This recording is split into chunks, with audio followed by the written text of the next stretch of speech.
Au niveau de l'état des lieux, il faut rappeler que la Cour suprême a retranché juste la contrainte par corps de l'arrêt qui a prononcé la peine de 6 mois d'emprisonnement avec sursis. Maintenant, il faut juste partir de deux constats. Le premier, c'est que ce jugement confirme, cet arrêt d'hier confirme la sentence qui fait que Ousmane Sonko est condamné à un emprisonnement de 6 mois avec sursis. La deuxième constance, c'est que le juge qui a prononcé cette sentence n'a pas prononcé la déchéance des droits civiques. Parce que deux cas sont à distinguer. Le premier cas, c'est que lorsque la déchéance des droits civiques est prononcée par le juge lui-même, parallèlement à la condamnation principale. Ça, c'est ce qui est prévu à l'article 34 du Code pénal, qui dit que les tribunaux jugeant correctionnellement pourront, dans certains cas, interdire tout ou partie de l'exercice des droits civiques, civils et de famille. Les droits, en particulier de vote et d'éligibilité. Ça doit résulter d'un jugement. Le deuxième cas, c'est que si ça ne résulte pas d'un jugement, il appartient à l'autorité administrative d'aller vers ce qu'on appelle la procédure de radiation. Dans le premier cas, le jugement suffit à radier la personne parce que les juges l'ont décidé d'office. Dans le second cas, les juges ne l'ont pas décidé, mais ont simplement prononcé une peine. À partir de ce moment, l'administration doit compléter la mesure en procédant à une extraction de l'électeur du fichier par le biais de la procédure de radiation.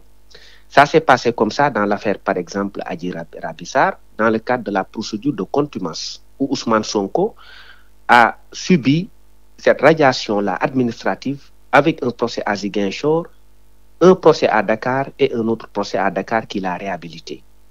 Dans le même sillage, si Ousmane Sonko est aujourd'hui réhabilité avec cette décision qui a été rendue par Ousmane Racine Thion, par le tribunal d'instance de Dakar, il appartient à l'État du Sénégal d'user de la même voie, parce que rien ne différencie les deux.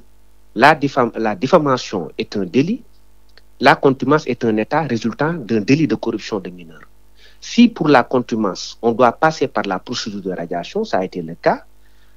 Pour ce qui concerne la diffamation également, la logique également dicte qu'on aille vers cette procédure de radiation. Parce que la privation de droits civiques ne résulte pas directement du jugement. Maintenant, si on notifie à M. Ousmane Sonko la décision, il a un délai de 5 jours pour former un recours devant le juge compétent. Ici, c'est le tribunal d'instance de Dakar qui va se prononcer sur l'illégalité ou non de sa radiation. C'est à partir du moment où sa radiation devient définitive ou passée en force de chose jugée qu'il devient inéligible. Mais tant qu'il est inscrit dans le fichier, il est électeur et il est éligible. Et en droit sénégalais, on dit qu'on ne peut pas refuser l'inscription sur les listes électorales à un citoyen sénégalais qui jouit de ses droits civils et politiques. C'est l'article 28 du Code électoral. Ici, on est d'accord que Ousmane Sonko jouit en l'état actuel des choses de ses droits civils et politiques. Si l'administration estime que Ousmane Sonko ne jouit pas de ses droits civils et politiques, un jugement qui ne prononce pas la déchéance de droits civiques ne suffit pas. Il faut qu'ils aillent vers une procédure de radiation.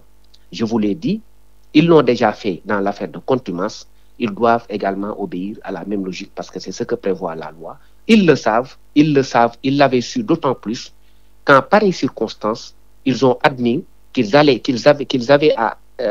l'obligation d'aller à Ziguinchor pour essayer d'avoir une décision qui constaterait définitivement sa radiation sur les listes électorales. Et dans la même logique, maintenant, on parle de diffamation. Le jugement n'a pas prononcé la perte de droits civiques. Ils doivent le radier des listes. Ils doivent également, à partir de ce moment, notifier à Ousmane Sonko la décision qui consiste à lui dire que vous avez été condamné pour 6 mois d'emprisonnement et on sera obligé de vous retirer des listes.